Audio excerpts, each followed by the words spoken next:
Hello everyone, আসসালামু আলাইকুম। আজকে আমি আইল মাছ ভুনা করে দেখাবো, তাই সবগুলো উপকরণ রেডি করে নিয়েছি। প্রথমে আমি কড়ার মধ্যে পর্যাপ্ত পরিমাণ তেল দিয়েছি। তেলটা গরম হয়ে গেলে এবার আমি পেঁয়াজ কুচিগুলো হালকা করে ভেজে নেব। পেঁয়াজ কুচিগুলো হালকা করে ভাজা হয়ে গেছে। এরপর আমি হলুদের গুঁড়ো, মরিচের গুঁড়ো, লবণ, জিরে গুঁড়ো, সামান্য একটু পানি দিয়ে মশলাগুলো ভালো করে কষিয়ে নেব।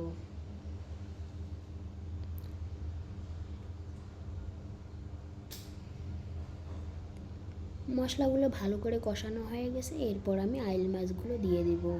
এই রান্নাটা করতে একদম কম সময় লেগে যায় আর খেতেও অনেক মজা।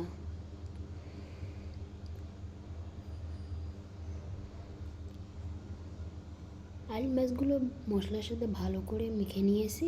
এরপর আমি কষানোর জন্য সামান্য একটু পানি দিয়ে দেব।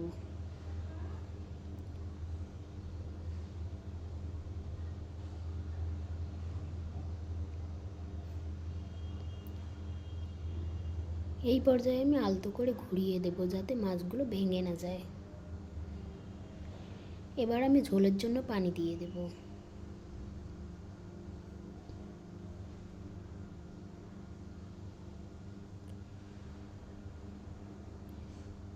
10 মিনিট পর একটু নেড়ে চেড়ে দেব। এবার আমি আর একটু আলতো করে ঘুরিয়ে দেব।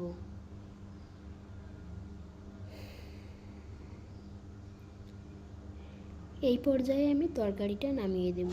সবাই ভালো থাকবেন, সুস্থ থাকবেন, আমার জন্য দোয়া করবেন, আর রান্নাটা কেমন হয়েছে অবশ্যই কমেন্টে জানাবেন।